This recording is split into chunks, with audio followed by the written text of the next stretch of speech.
नमस्कार, बहुत स्वागत है आप सभी का। मैं हूं आपके साथ कमरुद्दीन खान। बड़ी खबर भोपाल से, जहां पर बीजेपी विधायक दल की बैठक आज शाम 6 बजे होगी। विधायक दल की बैठक में नए सीएम के नाम पर मुहर लग सकती है। विधायकों को एहतियात के साथ बैठक में आने के निर्देश दिए गए हैं। तो बड़ी खबर, बीजेपी विधायक दल की बैठक है आज शाम 6 बजे विधायक दल की बैठक है। नए सीएम के नाम पर मुहर लग सकती है। विधायकों को एहतियात के साथ आने के निर्देश दिए गए हैं, क्योंकि कोरोना के चलते एहतियात बरतने के निर्देश दिए गए हैं और कोरोना के चलते एहतियात के साथ आने के निर्देश जारी किए गए। तो शाम को बीजेपी विधायक दल की बैठक है और नए सीएम के नाम पर मुहर लग सकती है।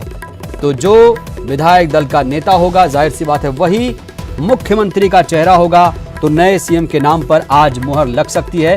आज शाम 6 बजे तस्वीर स्पष्ट हो जाएगी कि कौन होगा चेहरा।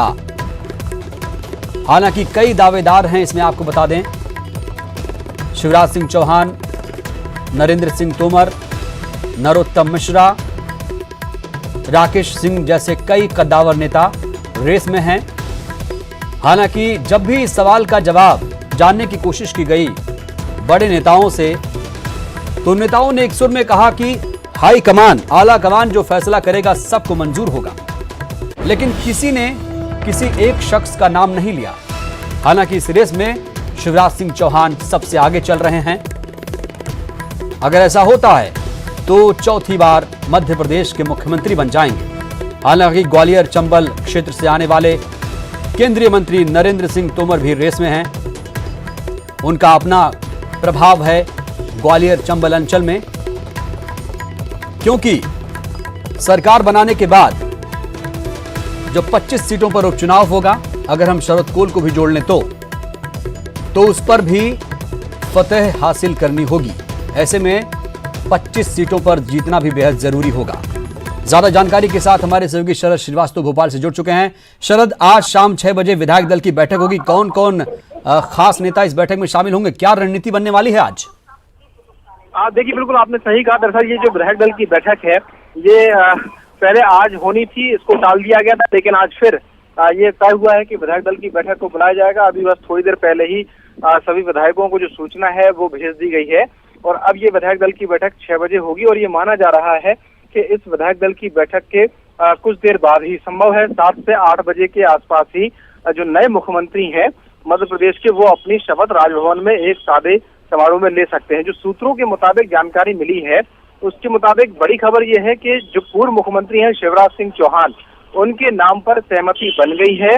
विधायक दल की बैठक में उनके नाम पर अंतिम मोहर लगेगी और वही मध्य प्रदेश के अगले मुख्यमंत्री होंगे। ये सूत्रों के हवाले से लगभग पुख्ता खबर है। अगर इसमें अंतिम वक्त पर कोई बड़ा संशोधन या फेरबदल ना हो, राजभवन में ये माना जा रहा है कि जैसे ही विधायक दल की बैठक होगी उसके कुछ ही देर बाद में ये जो शपथ ग्रहण समारोह है वो भी हो जाएगा। हालांकि कोरोना की वजह से लॉकडाउन है, इसलिए किसी भी बड़े आयोजन को के बारे में जानकारी नहीं है।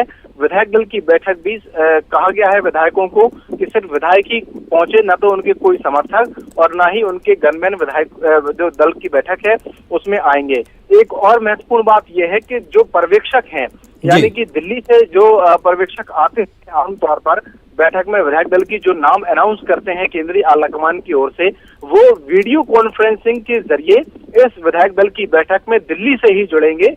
ये पुख्ता जानकारी मिली है। तो विधायक दल की बैठक है, ये पुख्ता जानकारी है। जो पर्यवेक्षक है विधायक दल की बैठक में, वो वीडियो कॉन्फ्रेंसिंग के जरिए जुड़ेंगे, ये भी पुख्ता जानकारी है। और जो सूत्रों के हवाले से पुख्ता जानकारी है वो ये कि शिवराज सिंह चौहान के नाम पर अंतिम मोहर लग चुकी है। अब उनका तो बिल्कुल सूत्रों के हवाले से ये जानकारी है कि शिवराज सिंह चौहान के नाम पर अंतिम मोहर लग चुकी है। इस वक्त सीनियर एडिटर प्रवीण दुबे जी हमारे साथ जुड़े हैं। प्रवीण जी, ये तो एक बड़ी खबर सूत्रों के हवाले से कि शिवराज सिंह चौहान जो हैं वो मुख्यमंत्री के रेस में सबसे आगे चल रहे हैं। आपकी टिप्पणी? जी हाँ, बिल्कुल कमरुद्दीन। और मैं सुना था शरद को, जो हमारे सोर्सेस ये भी कह रहे हैं कि हाँ, राजभवन में जो है वो तैयारियां लगभग शुरू हो गई हैं और हो सकता है कि विधायक दल की बैठक के तुरंत बाद बहुत एक सादे समारोह में शपथ ग्रहण भी हो जाए। वजह ये बताई जा रही है कि चूंकि इतनी गंभीर बीमारी कोरोना फैली हुई है और इस वक्त कोई लीड करती हुई सरकार नहीं है जो एक्शन में आ सके, जो निर्णय ले सके। कार्यवाहक मुख्यमंत्री हैं कमलनाथ, और अभी उनका तय नहीं है कि वो अभी दिल्ली में ही है। तो ऐसे में जो केंद्रीय आला कमान है वो भी चाह रहा है कि बहुत जल्दी पटाक्षेप इस मसले का हो जाए, क्योंकि जो लीडर आ जाए और उसके बाद वो एक्शन में आ जाए। एक जो उनके फेवर में गई है बात शिवराज जी के, वो यही गई है कि चूंकि वो पूरी प्रशासनिक मशीनरी को जानते हैं और ये उनके साथ दिक्कत नहीं होगी, पहले दिन से वो सारे अधिकारियों की ब्यूरोक्रेसी की खूबियां और खामियां दोनों जानते हैं, तो उनको बहुत रफ्तार से काम शुरू करने में दिक्कत नहीं होगी। शायद यही वजह है कि ये हो रहा है। और राजभवन के सोर्सेज भी हालांकि बहुत स्पष्ट हाँ तो नहीं कह रहे, लेकिन ये जरूर है कि वहाँ एक सादे समारोह की तैयारी है, जिसकी वो पुष्टि नहीं कर रहे कि क्या ये शपथ ग्रहण होगा। लेकिन शरद की बात के बाद ये अंदाजा लगाया जा रहा है कि संभवतः विधायक दल की बैठक के बाद शपथ ग्रहण हो। एक में जरूर और यहाँ मेंशन करूंगा कमरुद्दीन, शरद भी जिसका जिक्र कर रहे थे कि ये अनिवार्य नहीं किया बीजेपी ने कि सारे एमएलए मौजूद हों, जो वीसी के जरिए जुड़ सकते हैं वो वीसी के जरिए भी जुड़े, और जितना कोरम मौजूद होगा वो कोरम अपना नेता तय कर लेगा। इसके लिए पूरे मेंबर्स की जरूरत नहीं है, यानी तय कर दिया केंद्रीय आला कमान ने कि नेता कौन होगा। कमरुद्दीन बिल्कुल, जब भी प्रवीण जी हमने ये सवाल पूछा, जो बड़े बड़े नेता थे मसलन नरेंद्र सिंह तोमर से लेकर तमाम जो नेता थे नरोत्तम मिश्रा तक, सबसे सवाल पूछा गया कि चेहरा कौन होगा, तो यही जवाब आता था कि हाईकमान जो तय करेगा उसी पे सबकी सहमति होगी। तो जानना चाहूंगा, आपने कहा कि जो प्रशासनिक मशीनरी है उसको अच्छे से समझते हैं, तजुर्बा भी है, 15 साल का खूबियां खामियां जानते हैं वो अधिकारियों की। नरेंद्र सिंह तोमर के बारे में अगर मैं आपसे बात करूं तो वो इस रेस में आखिर कैसे पीछे हो गए? देखिए, 2-3 वजह थी। ये जो संभावना उनके नाम पे सबसे सॉलिड तरीके से बन रही थी, उसकी वजह ये थी कि ग्वालियर चंबल पावर सेंटर है, दोनों ही पार्टियों का रहा है। सिंधिया जब कांग्रेस में थे तो कांग्रेस का था, तो वो भी बीजेपी में आ गए। तो ये लग रहा था कि हो सकता है ग्वालियर चंबल में एक म्यान में 2 तलवार नहीं रखें, क्योंकि एक पावर सेंटर नरेंद्र तोमर भी हैं, तो उन्हें शायद एमपी में एज सीएम शिफ्ट कर दिया जाएगा। लेकिन जो मैं बता रहा हूँ कि वजह शायद ये एक जो बाकी वजहों के साथ साथ, एक तो शिष्ट और विनम्र नेता है शिवराज, और उनका होल्ड जो है पूरे स्टेट में, वो एक बड़ी वजह बन गया। क्योंकि ये जो वक्त है ये तुरंत से काम करने का है, और इस वक्त अगर वो सीएम बनते हैं तो बहुत रफ्तार से काम कर पाएंगे, क्योंकि बहुत बड़ा क्राइसिस पूरे देश के सामने है। कमलेश जी, बिल्कुल रफ्तार से काम करने की जरूरत है, लेकिन एक बड़ी चीज ये भी प्रवीण जी, ऐसा पहली बार होने जा रहा है कि 24-25 सीटों पर उपचुनाव होगा। अगर हम शरद कोल को ऐड कर लें तो उसको लेकर क्या रणनीति होगी? क्योंकि हमने एक ट्वीट भी देखा एमपी कांग्रेस की तरफ से कि 15 अगस्त 2020 को मुख्यमंत्री के तौर पर कमलनाथ ही तिरंगा फहराएंगे। उधर भी हौसले बुलंद हैं। दरअसल वो लोग भी मांग इसीलिए कर रहे हैं कि कमलनाथ ही पीसीसी चीफ के तौर पर कंटिन्यू करें और नेता प्रतिपक्ष के तौर पर कमलनाथ ही कंटिन्यू करें। ये मांग जरूर उठ रही है, लेकिन अब ये देखना होगा कि कमरुद्दीन के ये जो इलेक्शन होंगे बहुत मारामारी वाले होंगे। और अभी एक जो बहुत लोकप्रिय चेहरा है एमपी में वो शिवराज भी हैं, और उतने ही लोकप्रिय ज्योतिरादित्य सिंधिया भी हैं। तो जब दोनों एक मंच से कैंपेन करेंगे और एक ही लीडर के लिए कैंपेन करेंगे, एक ही कैंडिडेट के लिए कैंपेन करेंगे, तो बीजेपी को आसानी होगी।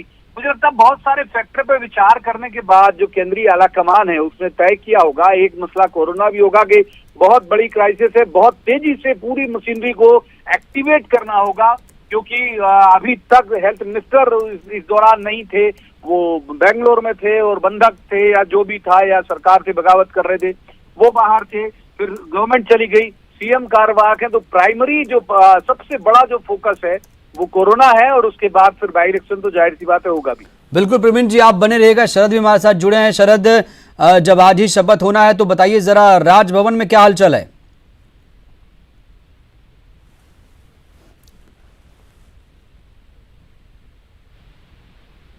शरद, आपको आवाज आ रही है? शरद तक हमारी आवाज नहीं जा रही है। दोबारा जुड़ेंगे, बातचीत करेंगे, क्योंकि आज ही शपथ होना है। ऐसे में राजभवन में भी हलचल है। प्रवीण जी लगातार जुड़े हुए हैं। प्रवीण जी, जाहिर सी बात है सिंधिया बीजेपी में आ चुके हैं। ग्वालियर चंबल का जो इलाका है उनमें उनका एक प्रभाव है अपना। तो जब उपचुनाव होंगे तो सिंधिया फैक्टर कितना काम करेगा इस बार? देखिए, अभी भी अगर ठीक परफॉर्म किया था कांग्रेस में तो महाकौशल से ज्यादा बेहतर तरीके से परफॉर्म किया था ग्वालियर चंबल में जी। तो ये दोनों मसले पार्टी ने विचार किए होंगे उनकी एंट्री के लिए भी, कि जब उन्हें बीजेपी में ला रही थी तब भी, कि उनकी एक तो यूथ में अपील है, उनकी लोकप्रियता अपने इलाके में बहुत अच्छी है, दूसरा शिवराज सिंह चौहान भी मास लीडर हैं, तो दोनों मिलके अगर काम करेंगे तो फायदा होगा बाई इलेक्शन में। इसी वजह से शायद ये तय किया गया होगा, क्योंकि बड़ा ऐतिहासिक मौका होगा एमपी के लिए। शरद कोल यदि मिल जाए तो 25 सीटों पर इलेक्शन अभी तक इससे पहले हुआ नहीं, एक बात। और दूसरी बात यह है कि इस पूरे मसले में उन्हें एक विनम्र सा एक लीडर चाहिए था, जो जिसकी इमेज हो, जिसकी ग्राह्यता लोगों के बीच हो। तो भले ही शिवराज पद से हट गए थे, लेकिन हमने देखा है कि जब भी वो रैली करते थे तो उनके रैलियों में बहुत भीड़ आती थी, जो कि लाई नहीं जाती थी। जाहिर सी बात है कि वो खुद जाते थे और उसके बाद रैली करते थे तो भीड़ बहुत ज्यादा आ जाती थी। तो अपील तो है लोगों के बीच, एक अच्छी उनकी इमेज रही है। इतने 15 साल मुख्यमंत्री रहने के बाद भी ऐसी एंटी इनकम्बेंसी उनके लिए नहीं थी जैसी अमूमन हो जाती है। तो इन सब फैक्टर पर विचार करके किया होगा। एक हमारे सोर्सेज ये भी कह रहे हैं कमरुद्दीन के दिल्ली में इसको लेकर कोई मीटिंग चल रही है। अगर इन वक्त में कोई बदलाव नहीं हुआ तो हो सकता है कि शिवराज जी कंटिन्यू करें, तो हमको एक्टिवेट अपने दिल्ली के रिपोर्टर को भी करना चाहिए। संभव से कोई इसी मसले को लेकर एक मीटिंग दिल्ली में अभी चल रही है और शायद उस मीटिंग के बाद ही ये तय कर दिया जाए। हालांकि अनाउंसमेंट वहां से नहीं होगा, अनाउंसमेंट तो अमूमन विधायक दल की बैठक के बाद ही होता है, लेकिन फाइनल मोहर जो है वो दिल्ली की उस मीटिंग के बाद लग जाएगी। कमरुद्दीन बिल्कुल, तो एक बड़ी बैठक दिल्ली में भी इस मसले को लेकर चल रही है और ऐसे में जो इमेज है और एक करिश्माई नेता, विनम्र नेता के तौर पर जाने जाते हैं, शिवराज सिंह चौहान इस रेस में सबसे आगे हैं और उनका जो चेहरा है सबसे आगे प्रोजेक्ट किया गया है। एक चीज जो आपसे समझना चाहूंगा प्रवीण जी, आप मध्य प्रदेश की राजनीति को गहराई से समझते हैं, जानते हैं, और हालांकि जल्दबाजी हो सकती है, अभी शपथ नहीं लिया है और आज शाम को शपथ हो सकती है। अब पोर्टफोलियो क्या क्या होगा मंत्रियों को लेकर, अगर मैं सरकार के साथ कौन कौन से चेहरे और शामिल होंगे मंत्री के तौर पर? देखिए, अभी चूंकि सादा समारोह है तो मुझे लगता है कि बहुत संभावना है कि सीएम अकेले ओथ लें, और या फिर कैबिनेट का छोटा एक स्वरूप है जो वो तय कर लिया जाए। ज्यादा संभावना ये है कि अकेले ओथ ले सकते हैं। ये तय है कि डिप्टी सीएम 2 हो सकते हैं। अब ये देखने वाली बात होगी कि क्या बिना चुनाव जीते सिंधिया के खेमे से जो अभी बर्खास्त विधायक हैं उनमें से किसी को भी डिप्टी सीएम बनाया जा सकता है क्या, और उसके बाद फिर वो उनसे कहा जाए कि भाई इलेक्शन में जीत के आइए। तो पूरे फॉर्मूले पे विचार चल रहा है दिल्ली में। अभी पूरा फॉर्मूला क्लियर नहीं हुआ। अभी जो भी खबरें आ रही हैं वो संकेत में आ रही हैं, सूत्रों के हवाले से आ रही हैं, लेकिन अभी तक ये है कि अभी जो समारोह है वो बड़ा नहीं होगा, मेजर नहीं होगा। हो सकता है कि डिप्टी सीएम के तौर पर नरोत्तम मिश्रा भी साथ में शपथ ले लें। तो अभी ये कैबिनेट का जो स्वरूप है, पोर्टफोलियो जो आप बात कर रहे हैं, पोर्टफोलियो तो बात का विषय है। पहले तो कैबिनेट का स्वरूप क्या होगा, कितने मंत्री शपथ ले सकते हैं, इस पर विचार चल रहा है। लेकिन संभावना यह है कि बहुत छोटा होगा और संभव है कि सिर्फ अकेले शिवराज ही ले। बिल्कुल, तो कैबिनेट का स्वरूप बहुत छोटा होगा। आपसे ये भी समझना चाहूंगा, जिस तरीके से हमने देखा जो बेंगलुरु में जो विधायक थे, 22 विधायक इस्तीफा दिया था, उन लोगों को आगे क्योंकि बीजेपी में शामिल हो चुके हैं, उनको अब आगे इनमें क्या लाभ मिलेगा जब सरकार बनेगी? तो जैसे मैंने पहले भी कहा कमरुद्दीन की, यदि मान लीजिए 4 या 5 मंत्री साथ में शपथ दिलाए गए तो हो सकता है कि एक डिप्टी सीएम सिंधिया के खेमे से भी हो। उन विधायकों में से कोई एक व्यक्ति भी डिप्टी सीएम हो सकता है नरोत्तम मिश्रा के अलावा। ये इसी फॉर्मूले पर बात चल रही है। और उसके बाद भले वो बर्खास्त है विधायकी से, लेकिन उन्हें बाई इलेक्शन लड़ना है और 6 महीने की मियाद होती है कि आप कोई भी व्यक्ति किसी भी पद पर जा सकता है, लेकिन उसे 6 महीने के अंदर सदन की सदस्यता लेनी होती है। ये हमारा संविधान और कानून कहते हैं। तो कोई बड़ी बात नहीं होगी कि एक सिंधिया खेमे से भी अभी किसी व्यक्ति को अनाउंस कर दिया जाए, लेकिन ये जल्दबाजी है। अभी मुझे लगता है कि मीटिंग क्लियर हो जाए, दिल्ली वाली मीटिंग। बिल्कुल, आप बने रहिएगा प्रवीण जी, आप बने रहिएगा। जल्दबाजी तो होगी, लेकिन कयास संभावनाओं का भी दौर चल रहा है। तो आज ही शपथ ले सकते हैं शिवराज सिंह चौहान। हमारे सहयोगी शरद श्रीवास्तव भी लगातार जुड़े हुए हैं। शरद, जब शपथ ले सकते हैं आज ही, शिवराज सिंह का शपथ ग्रहण आज हो सकता है, तो जानना चाहूंगा राजभवन में क्या हलचल है इस वक्त? देखिए, जो जानकारी है सूत्रों के मुताबिक, उसके तहत राजभवन के जो अधिकारी और कर्मचारी राजभवन में नहीं थे, उन्हें फ़ोन करके बुला लिया गया है। हालांकि आधिकारिक तौर पर अभी उन्हें भी जानकारी नहीं दी गई है कि वक्त क्या होगा शपथ ग्रहण का, लेकिन हाँ, ये जानकारी पुख्ता है कि जो अधिकारी और कर्मचारी हैं राजभवन के, उनको ये बुलाया गया है और ये कहकर बुलाया गया है कि एक कार्यक्रम आज आयोजित किया जाना है राजभवन में। जो हमारे सूत्र कह रहे हैं, उच्च पदस्थ सूत्र कह रहे हैं, उसके मुताबिक जो बीजेपी विधायक दल की बैठक होनी है, दरअसल उस बैठक के करीब 1 घंटे बाद ही हो सकता है, 7 बजे या 7:30 बजे के आसपास में जो शपथ ग्रहण है पूर्व मुख्यमंत्री शिवराज सिंह चौहान का, वो राजभवन में हो सकता है और उसी को लेकर जो तैयारियां हैं वो चल रही हैं। हालांकि अभी ये सभी जानकारियां सूत्रों के मुताबिक ही हैं, लेकिन जो कड़ियां जुड़ रही हैं आपस में, उनसे लगभग ये तय है कि आलाकमान ने शिवराज सिंह चौहान का नाम तय कर लिया है। विधायक दल की बैठक भी, जैसा कि मैंने कहा, कि आनन फानन में बुलाई गई है। पहले ये बैठक प्रस्तावित नहीं थी, फिर जब प्रस्तावित हुई तो उसको लॉकडाउन के चलते स्थगित कर दिया गया और अब फिर से एक बार विधायकों को सूचना भेजी गई है कि विधायक दल की बैठक होनी है, लिहाजा वो सभी शाम को 6 बजे तक भोपाल पहुंचे। ऐसे में ये भी तय है कि जो विधायक दूर दराज के होंगे वो संभव है कि विधायक दल की बैठक में न पहुंच पाएं, क्योंकि सभी विधायकों को 2 दिन पहले ये कह दिया गया था कि वो अपने क्षेत्र में जा सकते हैं।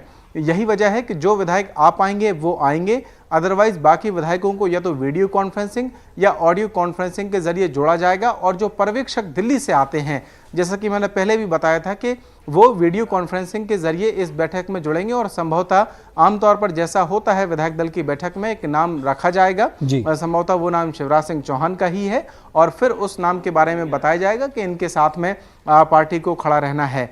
तो विधायक फिर उस पर अपनी मोहर लगाएंगे और उसके बाद जो शपथ ग्रहण है वो आज ही हो भी सकता है। जी बिल्कुल शरद, एक करिश्माई नेता के तौर पर शिवराज सिंह चौहान की अपनी पहचान है, विनम्र नेता हैं और उनका लहजा बहुत सॉफ्ट रहता है जब भी भाषण देते हैं, इमेज अच्छी है, छवि अच्छी है। जानना चाहूँगा कि जब शपथ ग्रहण होगा तो और कौन कौन से बड़े नेता इसमें शामिल हो सकते हैं?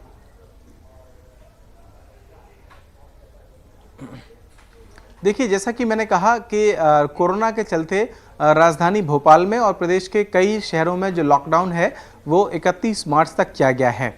तो ये बात बिल्कुल तय है कि जो भी समारोह होगा शपथ ग्रहण का वो सादे तरीके से आयोजित किया जाएगा।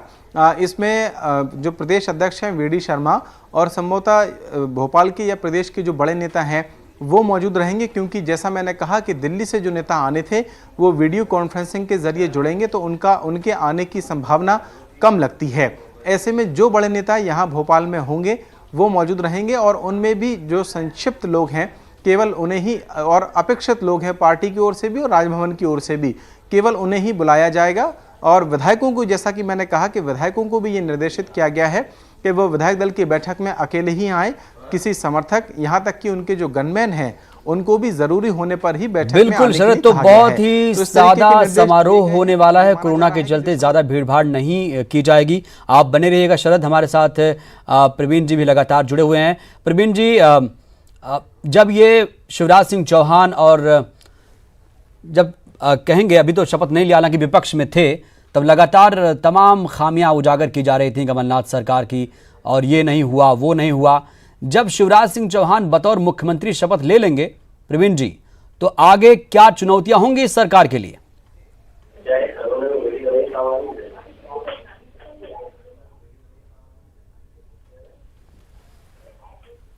प्रवीण जी, आपको आवाज आ रही है?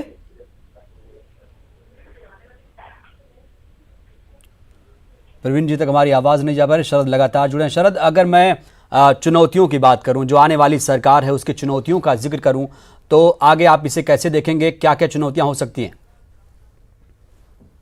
नई सरकार के लिए? वो तो जो उपचुनाव की चुनौती है वो होगी।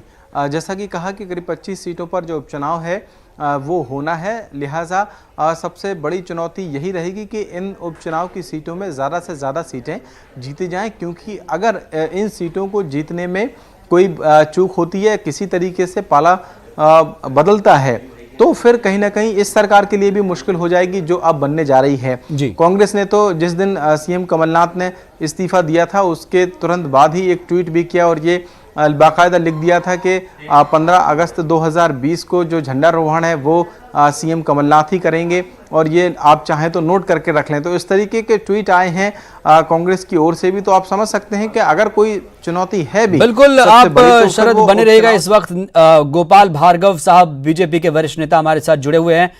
भार्गव साहब बहुत बहुत स्वागत आपका।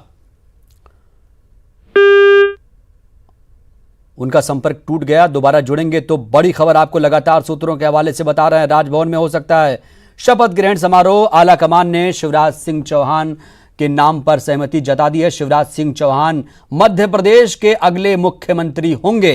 सूत्रों के हवाले से खबर आपको बता रहे हैं, कमल युग आने वाला है। आज शाम को शपथ ग्रहण हो सकता है। बीजेपी आला कमान ने नाम तय किया है। शाम 6 बजे विधायक दल की बैठक में मुहर लगेगी, अनौपचारिक मुहर। आज ही हो सकता है शिवराज का शपथ ग्रहण। एक करिश्माई नेता, लोकप्रिय चेहरा शिवराज सिंह चौहान प्रशासनिक मशीनरी, अधिकारियों की कार्यशैली को बखूबी तरीके से समझते हैं, खूबियां खामियां भी जानते हैं। वक्त एक छोटे से ब्रेक का।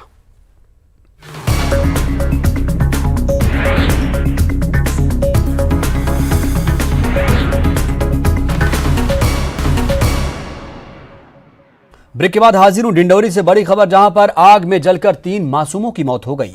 हादसे के वक्त झोपड़ी में खेल रहे थे बच्चे। दर्दनाक खबर आपको बता रहे हैं, खेत में बनी झोपड़ी में ये मासूम खेल रहे थे। गाड़ा सरई थाने के बरगांव की ये घटना, आग में जलने से 3 मासूमों की मौत हो गई। हादसे के वक्त झोपड़ी में ये बच्चे खेल रहे थे। तो बेहद ही दर्दनाक खबर, जहां पर खेत में बनी झोपड़ी में मासूम खेल रहे थे और काल के गाल में समा गए। गाड़ा सरई थाने के बरगांव की ये घटना आपको बता रहे हैं। डिंडौरी से बड़ी खबर, आग में जलने से 3 मासूम की मौत हो गई। हादसे के वक्त झोपड़ी में ही ये बच्चे खेल रहे थे और तभी हादसे का शिकार हो गए। खेत में बनी झोपड़ी में ये बच्चे, ये मासूम खेल रहे थे। गाड़ा सरई थाने के बरगांव की ये घटना है।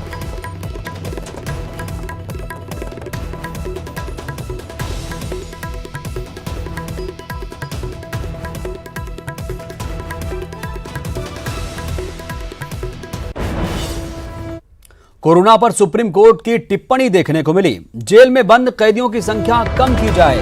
सरकार से कहा गया है 7 साल से कम सजा वाले कैदियों की पैरोल पर विचार हो, कम से कम 6 सप्ताह के लिए रिहा करने पर विचार करें। राज्य सरकारें इस मामले पर कमेटी बनाएं। सीजेआई ने केंद्र सरकार की तारीफ की। सरकार ने कई प्रभावशाली कदम उठाए, खासतौर से जनता कर्फ्यू की यहां पर तारीफ की गई। कम से कम 6 सप्ताह के लिए कैदियों को रिहा करने पर विचार किया जाए। और अंबिकापुर से बड़ी खबर, जहां पर होटल ग्रैंड बसंत के मालिक के खिलाफ केस दर्ज किया गया। करीब 2000 लोगों को दावत देकर होटल में कल पार्टी की गई थी। कल देर शाम तक ये पार्टी चली थी। कोतवाली थाने में मामला दर्ज किया गया है। बुलेटिन में इतना ही। नमस्कार।